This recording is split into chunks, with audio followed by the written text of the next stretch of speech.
다 같이 마가복음 3장 20절부터 22절까지 말씀을 저와 여러분 한 목소리로 읽도록 하겠습니다. 시작.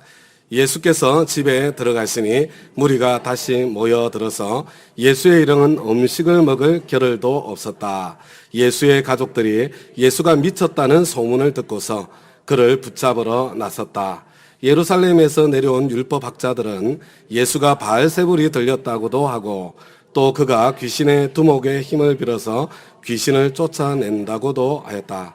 여러분, 예수님의 인기가 식을 줄을 모릅니다. 로마인들도 헤롯 당도 그리고 바리새인들도 이런 상황이 불편합니다. 안식일을 의도적으로 지키지 않는 그런 예수님의 현장을 목격하면서 바리새인들이 중심이 되어서 예수님을 없애려고, 예수님을 죽여버리려고 하는 그런 모의가 이미 시작이 되었습니다. 그럼에도 불구하고 이제는 예수님의 일행이 밥 먹을 겨를이 없을 정도로 많은 사람들이 예수님께로 몰려들고 있습니다. 여러분, 이런 상황 속에서 예수님의 가족들은 예수가 미쳤다는 그런 소문을 듣게 됩니다. 도대체 이 소문이 어떻게 어디에서 나오게 된 것일까요? 당가족 여러분, 저와 여러분이 무엇인가를 매우 열정적으로 하게 되면 저 사람 미쳤어, 이렇게 무엇에 미쳤어, 어디에 미쳤어, 뭐 이런 이야기 듣게 되지 않습니까? 바울이 때를 얻든지 못 얻든지 복음 전하는데 열정을 내니까 베스도는 야 바울아 네가 미쳤구나, 참 그런 말을 하게 된 경우가 있지요. 여러분, 세상의 터부나 아니면 세상의 전통이나 아니면 세상의 권력자들과 맞서는 것, 미친 짓이라고 할 수 있습니다. 그죠? 그래서 과거에 참 군사 독재 정권 시절에 참 이렇게 학생운동에 시위에 가담한 사람들 이렇게 만나면 우리 부모님들이 야, 너 미쳤구나, 미쳤어. 어쩌자고 그런 무모한 짓을 하느냐. 예수님께서는 어쩌면 그런 의미에서도 아마 미쳤다는 그런 소리를 들을 수도 있었을 것 같습니다. 그러나 우리는 오늘 22절 말씀을 통해서 예수가 미쳤다는 이 소문의 출처가 무엇인지 그것을 분명하게 알 수가 있습니다. 예수님께로 수많은 사람들이 몰려드니까 예루살렘에서 조사단을 파견했던 것 같습니다. 조사단이 와서 예수님의 행적을 자세히 살펴보니 예수님을 통해서 능력이 나타나는 것은 부인할 수가 없습니다. 그러나 이들은 안식일을 무시하는 이 사람에게 나타난 능력이 하나님으로부터 나온 능력이라고 신학적으로 받아들일 수 없었습니다. 예수는 이스라엘의 전통신앙에 크게 위협이 되는 사람이었습니다. 그렇기 때문에 이 사람의 영향력을 무너뜨려야 하는 것이 마땅합니다. 여러분, 어떤 사람의 영향력을 무너뜨리는 가장 쉬운 방법 중에 하나가 그 사람에 대한 신뢰를 무너뜨리는 것입니다. 예루살렘에서 내려온 이 율법학자들은 예수가 바알세불이 들렸다. 이 바알세불은 귀신의 대상이거든요. 그러니까 지금 예수가 귀신을 쫓아내고 병자를 고치는 것 바로 마귀의 역사다. 그렇게 주장한 것입니다. 그래서 예수가 귀신 들렸다, 예수가 미쳤다, 이런 소문이 퍼져나가게 된 것 같습니다. 예수님께서 이 말씀을 들으시고 정말 의의가 없으셨던 것 같습니다. 계속해서 이어지는 말씀 23절부터 27절까지 말씀 저와 여러분 한 목소리로 읽어보겠습니다. 시작. 그래서 예수께서 그들을 불러놓고 비유로 그들에게 말씀하셨다. 사탄이 어떻게 사탄을 쫓아낼 수 있느냐? 한 나라가 갈라져서 서로 싸우면 그 나라는 버틸 수 없다. 또 한 가정이 갈라져서 싸우면 그 가정은 버티지 못할 것이다. 사탄이 스스로에게 반란을 일으켜서 갈라지면 버틸 수 없고 끝장이 난다. 먼저 힘센 사람을 묶어놓지 않고서는 아무도 그 사람의 집에 들어가서 세간을 틀어갈 수 없다. 묶어놓은 뒤에야 그 집을 틀어갈 것이다. 너희들 어떻게 그렇게 말도 안 되는 소리를 할 수 있느냐? 사탄을 쫓아낸다고 하는 것은 자살행위나 마찬가지인데 어떻게 그런 일이 가능하다고 너희들 주장할 수 있느냐? 그러면서 27절에 말씀하시기를 먼저 힘센 사람을 묶어놓지 않고서는 아무도 그 사람의 집에 들어가서 세간을 틀어갈 수 없다. 묶어놓은 뒤에야 그 집을 틀어갈 것이다. 지금 예수님 무슨 말씀하고 계십니까? 지금 악령이 쫓겨나가고 귀신이 쫓겨나가는 것, 악령보다 더 힘세고 더 강한 그런 힘이 역사하고 있다는 그런 뜻입니다. 그 힘이 어디에서 나오는가? 이것이 바로 하나님에게서 나오는 능력이요, 성령님에게서 나오는 능력이다. 그러니까 지금 너희들이 주장하고 있는 것은 이 하나님을, 성령님을 바알세불이다, 귀신의 왕이다, 그렇게 말하는 것하고 똑같으니 이것은 예수님 당신에 대한 모독이 아니라 성령님을 모독하고 있다는 그런 말씀이죠. 그렇게 말씀을 하시고 난 뒤에 예수님께서 결론을 내려주신 것이 바로 오늘 저와 여러분이 함께 읽은 본문의 말씀입니다. 우리 28절부터 30절까지 다 같이 한번 읽겠습니다. 시작. 내가 진정으로 너희에게 말한다. 사람들이 짓는 모든 죄와 그들이 하는 어떤 비방도 용서를 받을 것이다. 그러나 성령을 모독하는 사람은 용서를 받지 못하고 영원한 죄에 매인다. 예수께서 이 말씀을 하신 것은 사람들이 그는 악한 귀신이 들렸다 하고 말하였기 때문이다. 여러분, 저와 여러분이 오늘 이 말씀에서 먼저 초점을 맞춰야 할 것은 바로 28절입니다. 사람이 짓는 모든 죄와 그들이 하는 어떤 비방도 용서받을 수 있다는 것입니다. 우리가 예수 믿어서 누리는 가장 큰 축복은 어떤 죄든지 용서받을 수 있는 축복입니다. 하나님의 아들께서 이 세상에 오셔서 저와 여러분이 받아야 될 천벌을 대신 받아주시고 하나님의 아들이 십자가 위에서 피를 흘려 죄값을 치러주셨기 때문에 저와 여러분은 아무리 큰 죄를 지었다고 하더라도 아무리 죄를 많이 지었다고 하더라도 예수님의 보혈을 통해서 용서받을 수 있습니다. 예를 들어서 아무리 내가 과거에 성적으로 문란한 그런 삶을 살았다 할지라도 아니면 참 내가 국가의 법을 어겨서 전과자가 되어서 남에게 내가 전과자입니다 내보이기 부끄러운 그런 과거가 있다고 하더라도 심지어 사람을 죽인 살인자의 경력을 가지고 있다고 하더라도 내가 주님께 나와서 죄를 뉘우치고 용서를 구하고 새 삶을 약속하면 우리 하나님께서는 저와 여러분을 용서해 주십니다. 하나님의 아들 우리 주 예수 그리스도의 피는 그만한 가치가 있는 엄청난 위력이 있기 때문에 그런 것입니다. 그런데 우리에게 용서받지 못하는 죄가 딱 한 가지가 있는데 그것은 바로 성령님을 모독하는 죄입니다. 아마 신앙생활을 좀 이렇게 진지하게 해보시는 분들은 이런 성경 말씀을 읽으면 혹시라도 내가 용서받지 못할 그런 죄를 짓지는 않았나 하는 그런 두려움을 한두 번은 아마 느껴보셨을 것 같습니다. 제가 바로 그런 사람 중에 하나였습니다. 저는 한때 다른 사람은 다 용서를 받아도 나 같은 사람은 용서받을 수 없을 것이다. 그런 깊은 죄책감을 가지고 살아갈 때가 있었습니다. 그런데 제가 성경을 읽으면서 사도 바울의 고백을 보게 되었습니다. 한 장 넘겨서 디모데전서 1장 15절과 16절인데요. 믿보다 모든 사람이 받을 만한 이 말이요. 그리스도 예수께서 죄인을 구원하시려고 세상에 임하셨다 하였도다.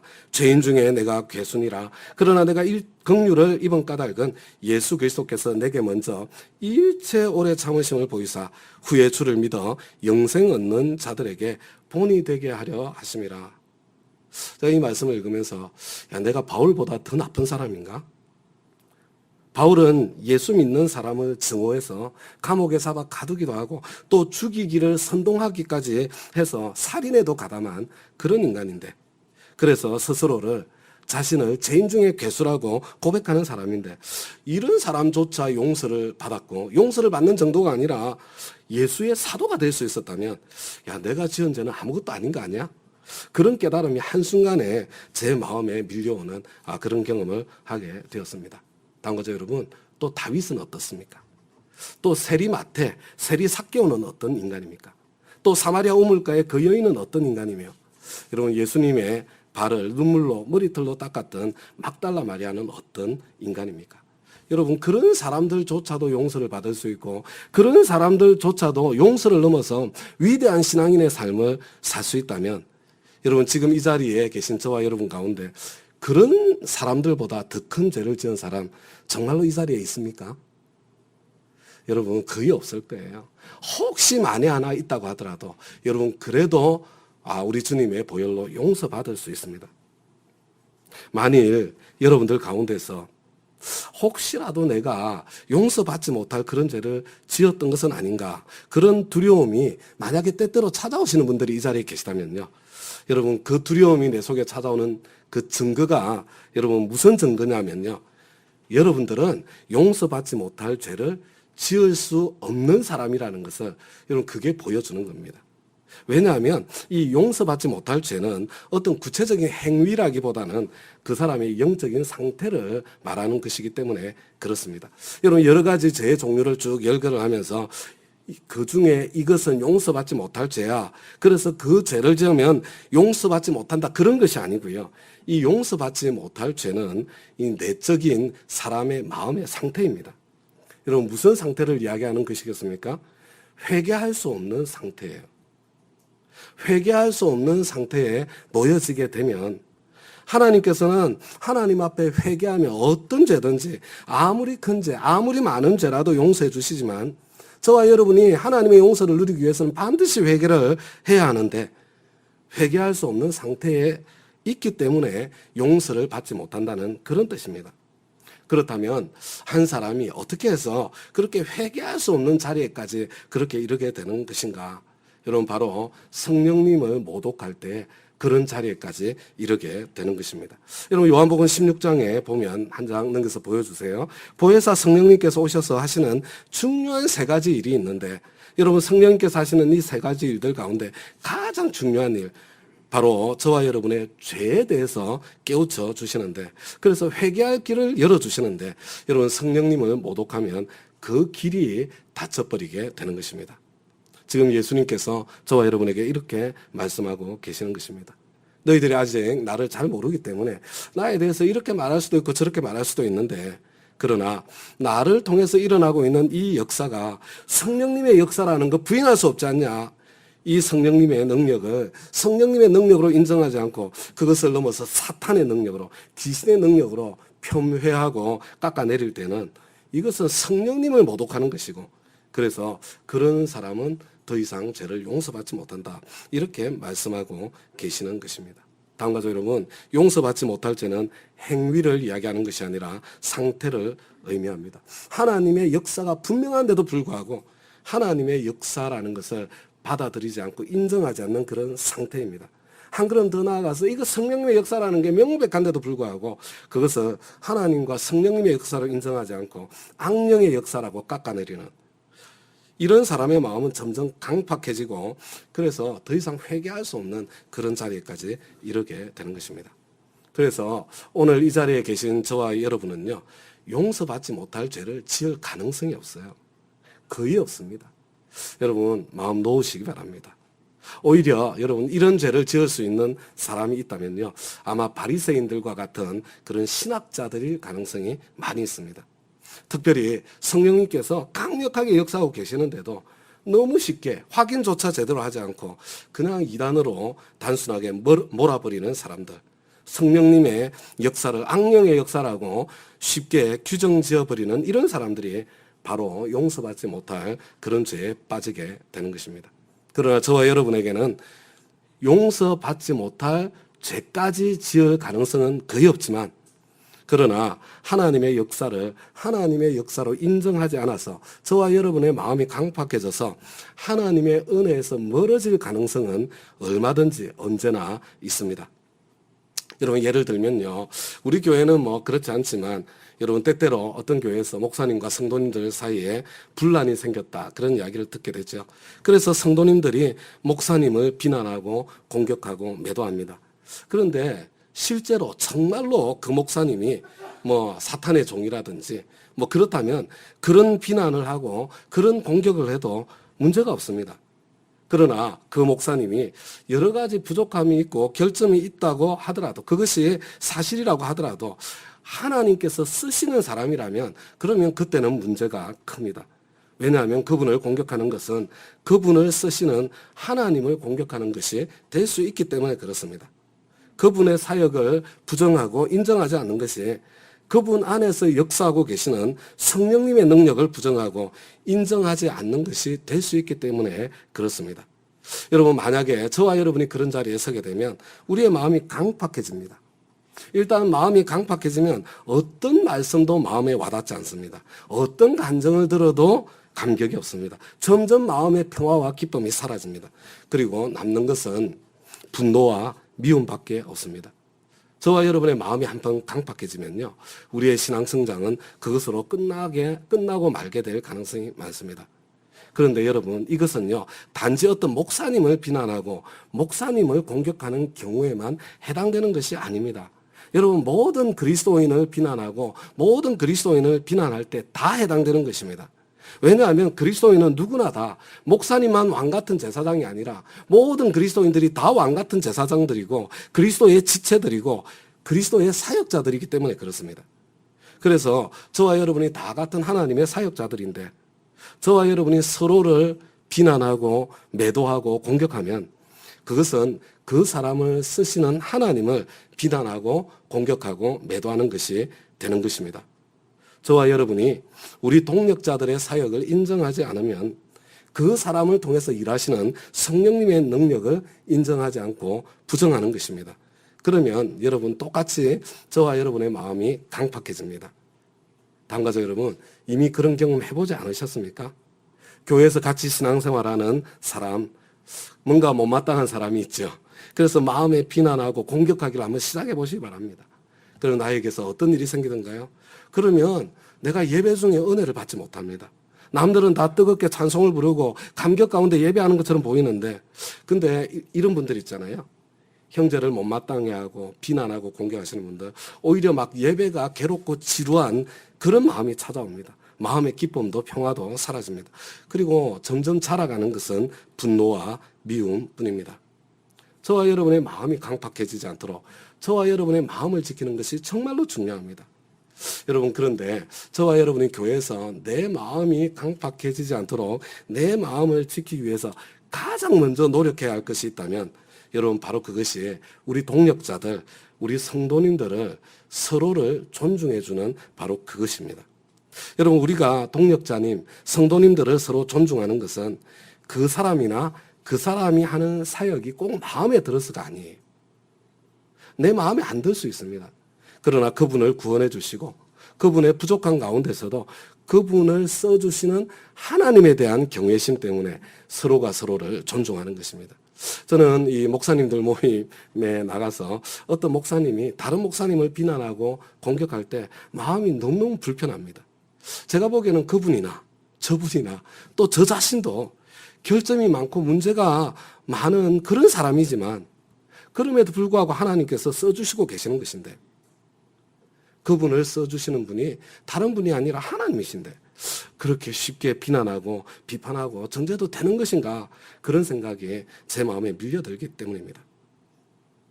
다음 가족 여러분, 저와 여러분은 우리 동력자들, 우리 하나님의 자녀들, 하나님의 일꾼들, 여러분 그 사람이 아니라요, 그분들 안에서 역사하시는 하나님을 바라보면서 그분들을 존경하고 존중하는 그런 습관을 여러분 훈련하고 드려야 합니다. 왜냐하면 그것이 하나님을 경외하는 길이기 때문에 그렇습니다.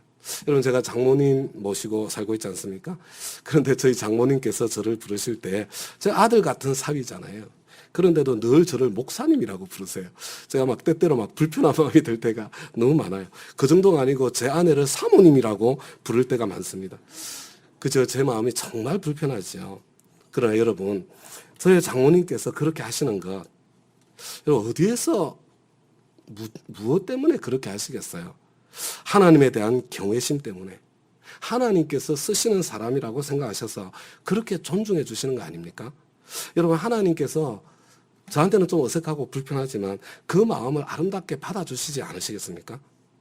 제가 보니까요, 우리 교회 장로님들 중에는요, 자기 자신을 장로님이라고 불러주시는 것을 불편하게 여기시는 그런 장로님들이 계세요. 참 겸손하고 아름다운 분들이라고 저는 생각합니다. 그러나 다음 가족 여러분, 우리 장로님들 그냥 장로된 거 아니지 않습니까?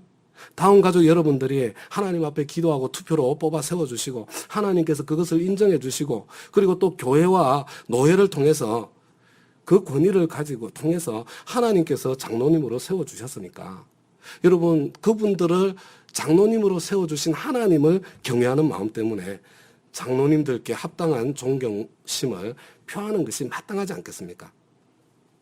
종종 목사님이나 장로님이나 아니면 목자님이나 목녀님을 부를 때 제가 님자를 빼고 부르시는 분들을 가끔 만나게 됩니다. 물론 내가 연장자이기 때문에, 내가 어른이기 때문에 뭐 님자 빼고 부를 수 있는 것 사실이고요. 그리고 또 님자까지 붙이면 좀 왠지 거리감이 느껴지고 그냥 좀 가족 같은 느낌이 덜해지기 때문에 뭐 님자를 빼시는 분이 있다는 거 제가 잘 알고 있습니다. 그러나 다음 가족 여러분, 우리가 이 님자를 붙여드리는 것이 그분이 아니라 그분을 불러서 써주시는 하나님에 대한 경외심 때문에 여러분 그렇게 하는 것입니다. 그래서 예를 들었어요. 여러분, 우리 정용재 목사님을 한번 생각해 보세요. 사실 저한테는 저 아들, 딸 연배거든요. 아니, 제가 담임 목사님인데, 뭐, 정목사 이렇게 부른다고 무슨 허물이 되겠습니까? 그러나 여러분, 저는요, 지금까지 한 번도 님자를 빼고 불러본 적이 없어요. 전도사님이든, 목사님이든, 목자님이든, 목녀님이든, 아니면 장로님이든, 여러분, 제가 님자를 빼고 부르는 것을 혹시 들어본 적 있으면 저한테 한번 말씀해 보세요. 물론 뭐 실수로 새어 나왔을 수 있을는지 모르지만요. 저는 그게 안 돼요. 왜냐하면요. 하나님께서 이분을 목사님으로 세워주셨으니까. 하나님께서 이분을 장로님으로 세워주셨다. 하나님께서 이분을 목자님으로 세워주셨고 하나님께서 이분을 목녀님으로 세워주셨다. 여러분, 제가 하나님에 대한 그 경외심과 존중하는 마음을 담고 있기 때문에 제가 그냥 함부로 그 이름을 부를 수 없는 것입니다. 다음 가족 여러분, 하나님께서 쓰시는 종이십니다. 그렇기 때문에 내 하나님을 경외하기 때문에 서로가 서로를 존중하고 하나님께서 맡겨주신 직책과 직분을 소중히 여기고 존중히 여겨드리는 것입니다. 다윗 왕의 이야기 저와 여러분 모두 잘 알고 있지 않습니까? 여러분, 다윗 왕의 선임자가 사울 왕이라는 사람입니다. 사울 왕은 시작은 잘했는데 나중에는 하나님의 뜻에 어긋나는 일만 했습니다.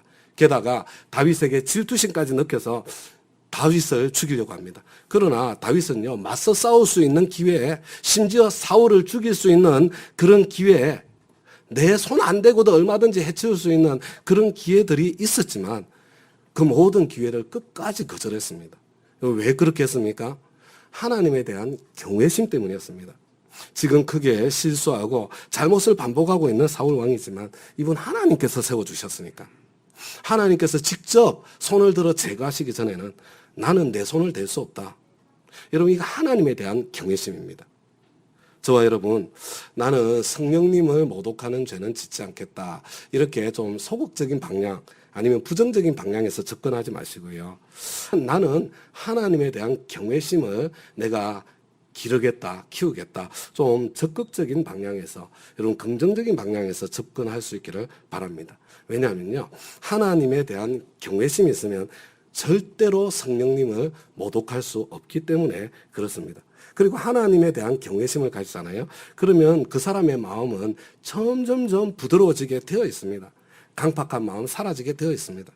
여러분, 하나님에 대한 경외심을 가지고 있으면요, 누구의 설교를 들어도, 어떤 설교를 들어도 하나님의 음성이 들리고 마음에 감동이 찾아옵니다.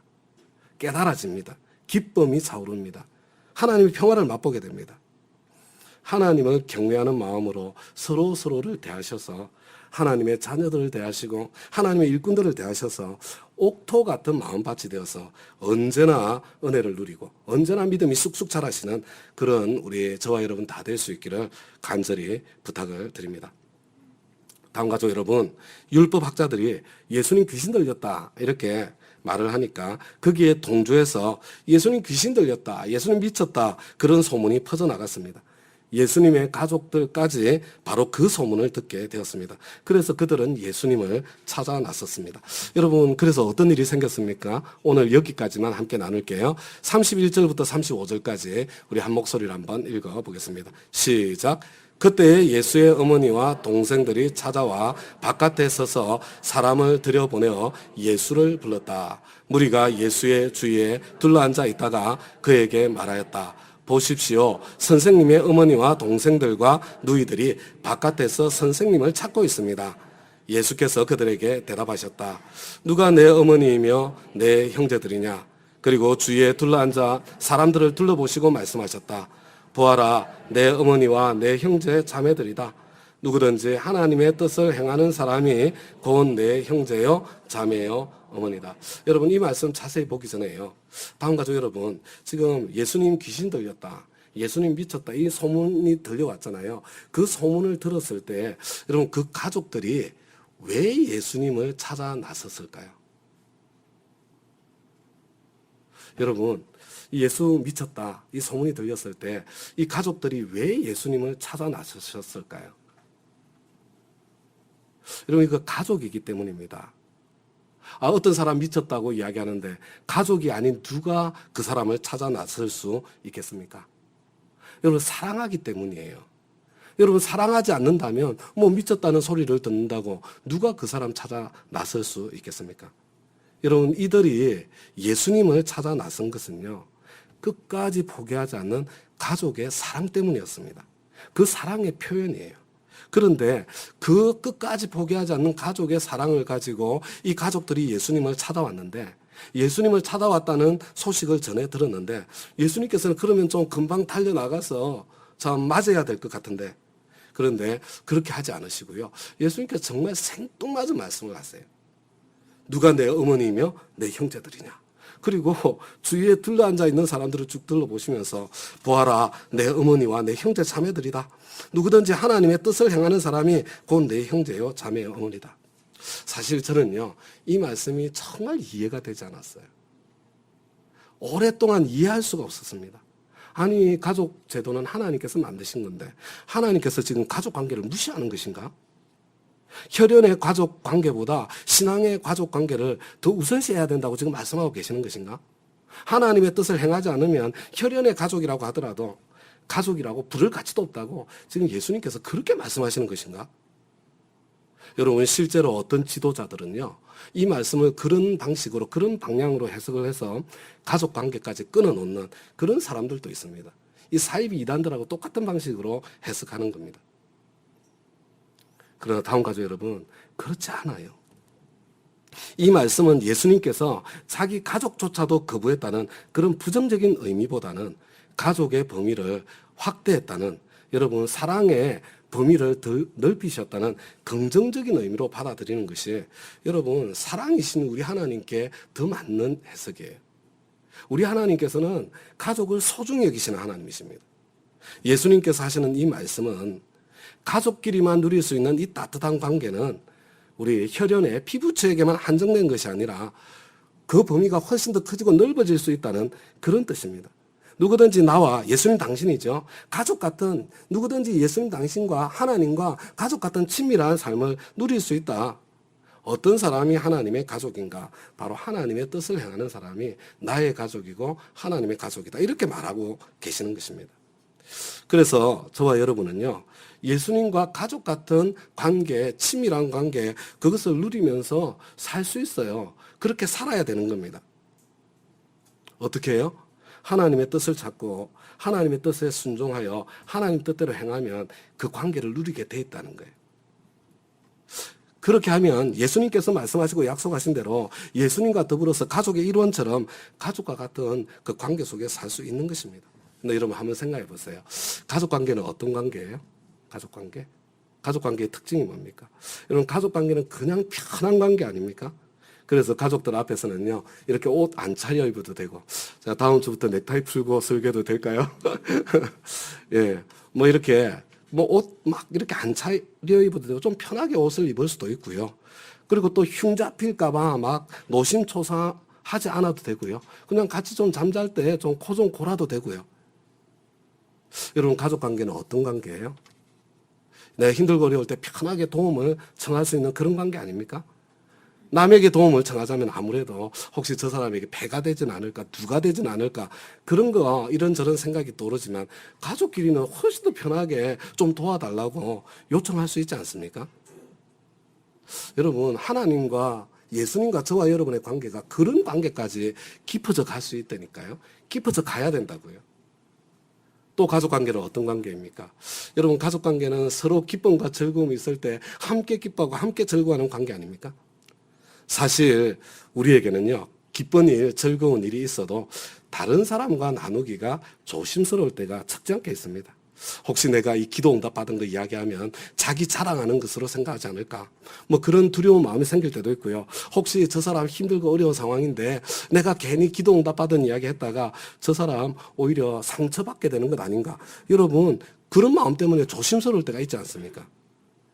근데 가족 안에서도 그렇게 하세요? 아니요. 가족끼리는 얼마든지 이야기할 수 있습니다. 여러분, 사촌이 땅을 사면 배가 아프지만요, 가족이 땅을 사면 배 아프지 않아요. 같이 기쁘고 즐겁고 행복한 겁니다. 우리 목장이 정말 가족인가? 내가 기도 응답을 받았을 때 그 기쁨을 내가 정말 염려하지 않고 마음 편하게 나눌 수 있는가? 형제가 기도응답을 받은 기쁨의 이야기를 나눌 때 내 기도는 들어주지 않으시는 하나님에 대한 그 습습한 마음, 쓴뿌리가 그 아픔이 내 속에서 스물스물 솟아나는가? 아니면 주님 아직 내 기도 응답받지 못했지만 형제의 기도에 응답해 주셨다니 너무 기쁘네요. 주님 다음에 내 차례 받죠. 여러분 그런 기쁨이 넘치는가? 여러분들 목장이 그렇게 되어야 된다는 이야기가 아니고요. 우리가 그 길을 향해서 가고 있지만 여러분 거기가 바로 가족의 자리다. 그걸 말씀드리는 거죠. 여러분 또 가족관계는 어떤 관계입니까?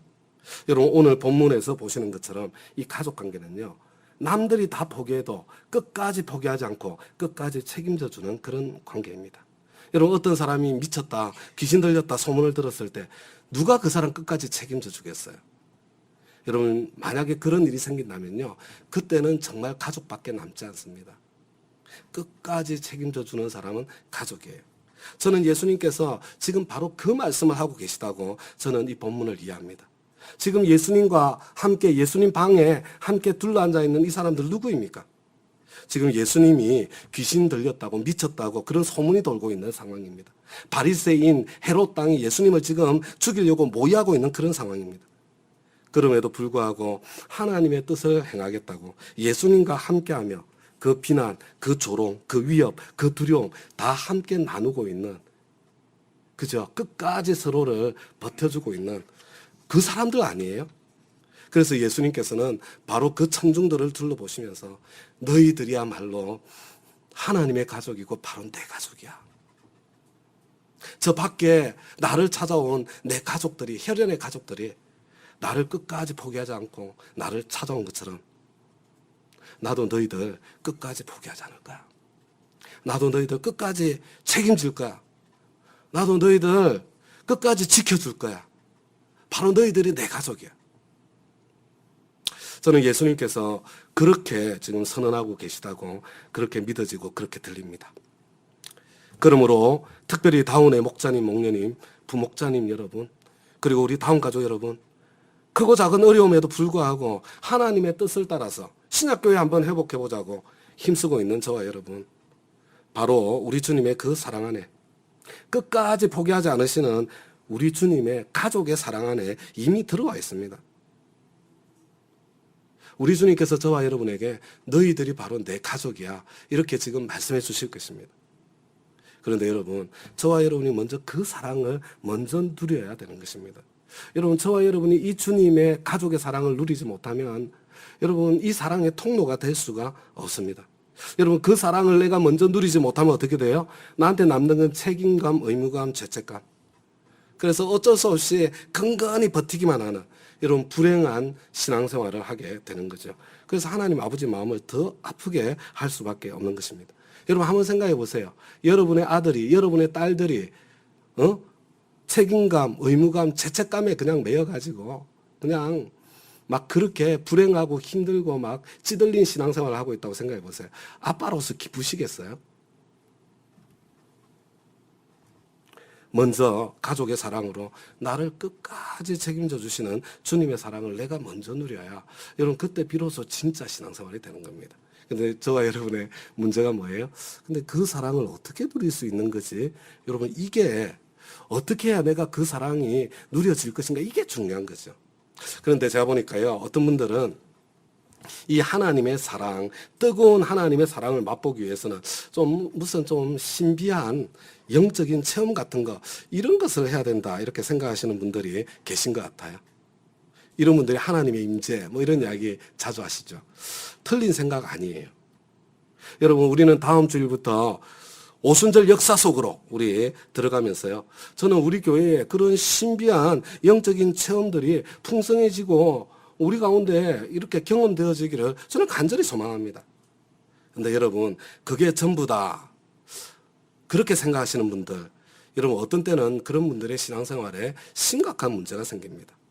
여러분 어떤 영적인 체험을 통해서 내가 초자연적으로 하나님의 그 살아계신 하나님의 큰 사랑, 뜨거운 사랑을 맛보았습니다. 그런 분들 이 자리에 계시죠. 그런데 어떻든가요? 그 시간이 지나고 나면 내가 그 감격, 사랑을 느꼈던 강도가 점점 줄어들기 시작하는 거예요. 그러면서 내가 점점 불안해지는 겁니다. 아니, 내가 첫사랑을 잃어버린 것은 아닌가? 그래서 이 사랑을 다시 한번 되찾기 위해서 옛날에 했던 똑같은 체험을, 비슷한 체험을 다시 한번 해보고 싶은 갈망, 그것을 찾아서 헤매는, 여러분, 그런 신앙생활을 하시는 분들이 계세요. 그것이 잘못된 것입니다. 하나님께서는 우리에게, 여러분, 초자연적으로 밖에 설명할 수 없는 하나님의 능력과 하나님의 임재 맛보게 해주십니다. 그런데 여러분, 이것은요, 그냥 맛배기예요, 맛배기. 하나님과의 사랑의 관계가 거기까지 깊어질 수 있다고, 뜨거울 수 있다고 하나님께서 맛보기로 보여주는 것입니다. 여러분, 이 사랑을 계속해서 유지하기 위해서는요, 그런 체험을 반복해야 되는 것이 아니고요. 여러분, 그것을 유지하기 위해서는 그 이후로는요, 체험을 찾는 것이 아니라 하나님 살아계신 게 틀림이 없잖아요. 그죠? 그렇기 때문에 하나님의 뜻을 찾고 순종하기를 시작해야 되는 것입니다. 자, 예를 들어서 설명해 볼게요. 저와 여러분 어떤 중요한 결정을 해야 되는데 내 앞에 두 가지 갈림길이 있어요. 하나는 하나님의 뜻에 순종해서 가는 길이고, 또 하나는 나에게 익숙한 길, 아니면 내 고집, 아니면 내 주장, 아니면 세상이 가는 그 길, 두 갈래길이 있습니다. 여러분, 그 두 갈래길 사이에 서 있을 때 여러분 갈등하는 동안에는요, 나는 행복하지 않아요.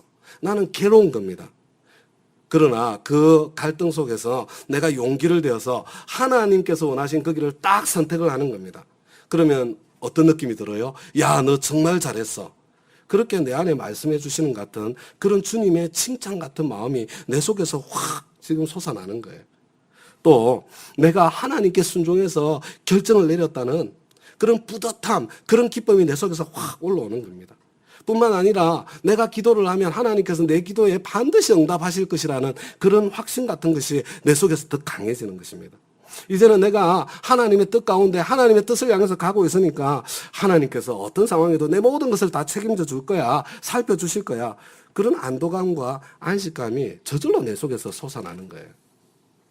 그래서 어떤 때보다 하나님께서 나에게 가까이 있다는 것이 느껴지고요. 그리고 그 기쁨이 솟아나게 되는 겁니다. 여러분, 바로 이것이 예수님께서 약속하고 계시는 가족과 같은 관계입니다. 여러분, 예수님께서 요한복음 14장 21절에서 이렇게 말씀하셨습니다. 내 계명을 받아서 지키는 사람은 나를 사랑하는 사람이요, 나를 사랑하는 사람은 내 아버지의 사랑을 받을 것이다. 그리고 나도 그 사람을 사랑하여 그에게 나를 드러낼 것이다. 이 구절 잘 보세요.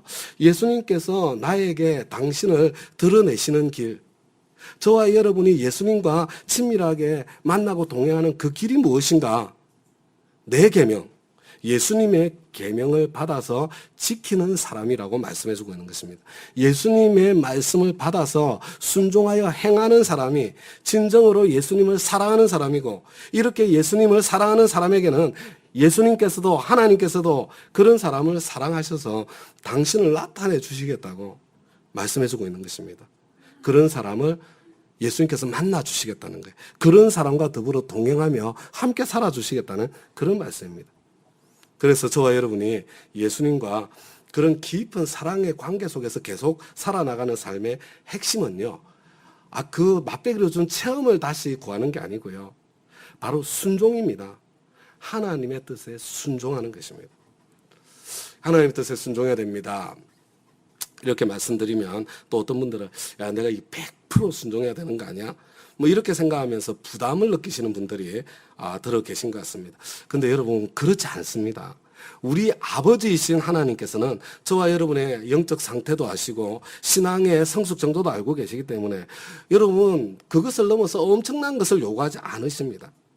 그래서 여러분, 이게 하나님께 순종한다, 이건 뭐냐면요, 지금 현재 내 삶의 상황, 구체적인 상황 속에서 하나님께서 나에게 구체적으로 기대하고 원하시는 작은 일, 여러분, 거기에 대한 결심 하나, 그것을 의미할 때가 많습니다. 여러분, 그것이 어떤 분들에게는요, 대면 예배를 시작하는 일이 될 수도 있고요, 어떤 분들에게는 뭐 헌금 생활을 한번 시작해보는 것일 수 있고요, 어떤 분들에게는 사역을 한번 시작하는 것일 수도 있고요, 어떤 분들에게는 내 주위에 외로워 보이는 사람에게 내가 말 한 번 먼저 걸고 친구가 되어주는 것일 수도 있고요. 어떤 분들에게는 내가 세례받기를 결심하는 것일 수 있고요. 어떤 분들에게는 내가 운동하기를 결심하고 아니면 내가 나에게 맡겨진 학업에 시험 공부에 내가 열심을 내는 것일 수도 있고요. 어떤 분들에게는요, 심지어 내가 일을 멈추고 휴식하는 것을 선택하는 것이 될 수도 있습니다. 어떤 분들에게는 여러분 그냥 남편에게 내가 따뜻한 사랑을 표현하는 것일 수도 있고요. 어떤 분들에게는 아이들 좀 실수하고 잘못했다고 화내지 않고 격려해주고 품어주는 것일 수도 있고요. 여러분 어떤 분들에게는요, 직장에서 나를 힘들게 하고 괴롭히는 그 사람에게 커피 한 잔 사주는 일이 될 수도 있는 거예요. 무엇이든지 사람마다 다 다르지만 하나님께서 지금 이 순간 나의 삶의 환경 가운데서 요구하시는 그 작은 것, 여러분 그거 하나 붙잡고 순종하시면 되는 것입니다. 그것이 어떤 것인가 제가 이전에 얼마 전에 한번 말씀드리지 않았습니까?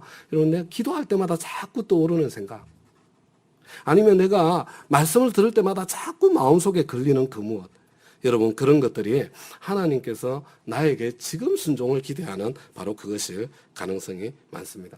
여러분 바로 거기에 순종하면 되는 것입니다. 그러면 하나님과 관계가 가까워집니다. 하나님과 다시 한번 뜨거운 관계를 경험하고 느끼게 됩니다. 여러분 그것이 나에게 익숙해지면 하나님께서 한 걸음 더 나가서 다른 것을 보여주시고 거기에 순종하면 관계가 더 뜨겁고 깊어지고 여러분 그렇게 해서 우리 주님과의 가족 관계가 점점 더 풍성해져 가는 것입니다. 여러분 저와 여러분을 향한 하나님의 이런 뜻이 있고 소원이 있는데 그것을 무시하고 내가 불순종하면 어떻게 되는가? 여러분 그러면 마음이 메마르고 강팍해집니다.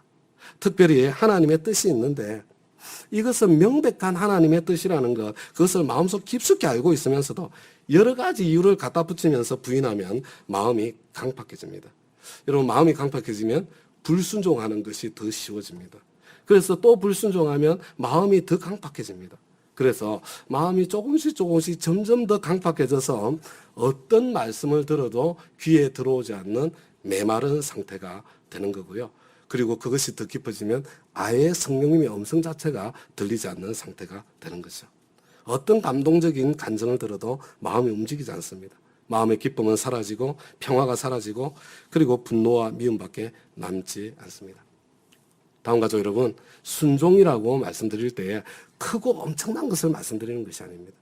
하나님께서 지금 이 자리에서 나에게, 이 시점에서 나에게 요구하시는 구체적인 한 가지 순종, 그 작은 것에 대해서 내가 순종을 선택하느냐 불순종을 선택하느냐에 따라서 여러분 내가 예수님과의 관계가 선순환의 과정을 갈 것인가 악순환의 과정을 갈 것인가 기로에 서게 되는 것입니다.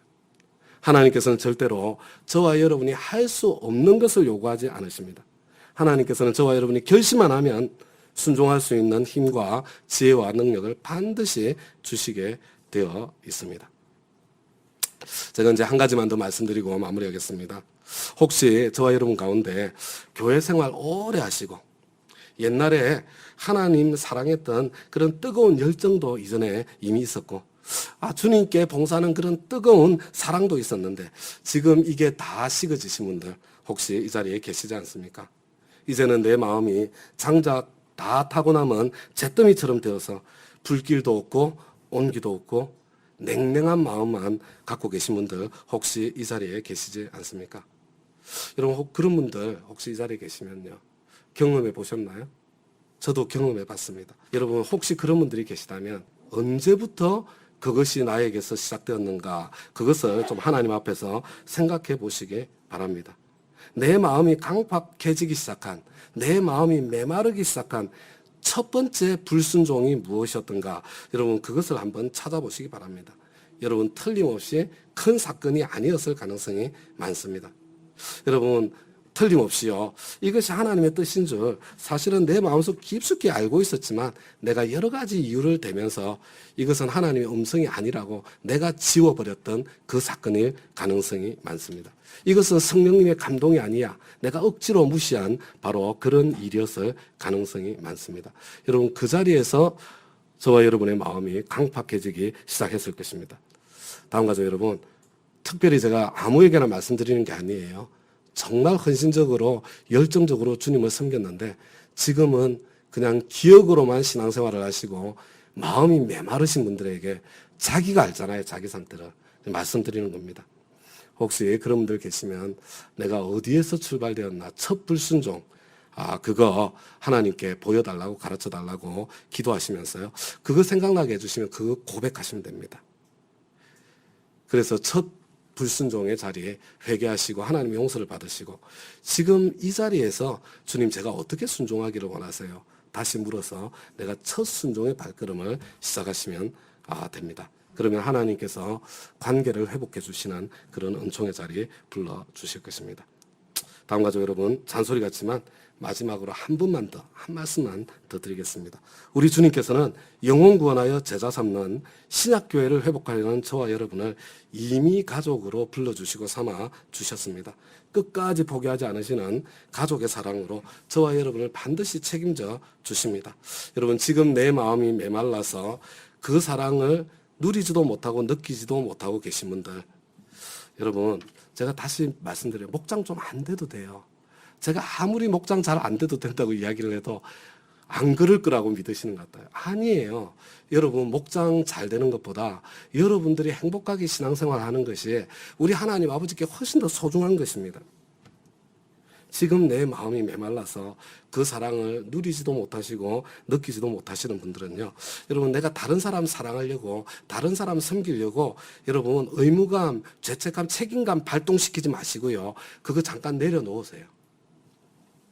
내가 먼저 하나님의 가족의 사랑을 누리고 내가 먼저 주님과 친밀해지도록 거기에 먼저 힘쓰시기 바랍니다. 어떻게 해요? 여러분 하나님께서 지금 나에게 말씀하시는 작은 순종의 발걸음 그걸 시작하면서 이게 시작되는 거예요. 이것이 꼭 구별되어지기를 우리 주님의 이름으로 부탁드립니다.